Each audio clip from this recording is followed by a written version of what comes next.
تازہ ترین ویڈیوز کے لیے چینل کو سبسکرائب کر کے بیل آئیکن اور آل نوٹیفیکیشن پر کلک کریں تاکہ آپ کو ملے ہر اپڈیٹ سب سے پہلے۔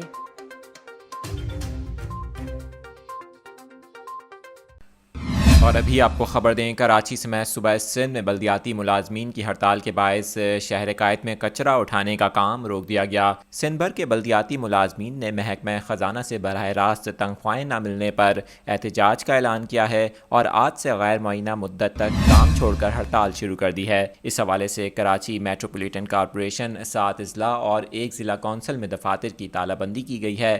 ملازمین کا کہنا ہے کہ ان کی تنخواہوں میں سے ہر ماہ 35% تک کٹوتی کی جا رہی ہے، جس سے انہیں مشکلات کا سامنا ہے۔ ملازمین نے وزیر اعلیٰ سندھ اور چیف سیکرٹری کی ہدایت کے باوجود خزانے سے تنخواہیں نہ ملنے کی بھی شکایت کی ہے۔ کراچی پریس کلب میں گفتگو کے دوران Pakistan local government workers federation کے رہنما سید ذوالفقار شاہ نے کہا کہ دیگر اداروں کی طرح ہماری تنخواہوں کو بھی آن لائن ٹریجری کے ذریعے اکاؤنٹس میں دیں، مطالبات کی منظوری تک پیچھے نہیں ہٹیں گے۔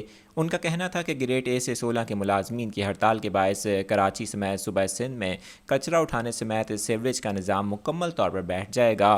صرف کراچی میں یومیہ 12,000 ٹن سے زائد کچرا اٹھایا جاتا ہے، جو آج سے ہڑتال ختم ہونے تک نہیں اٹھایا جائے گا۔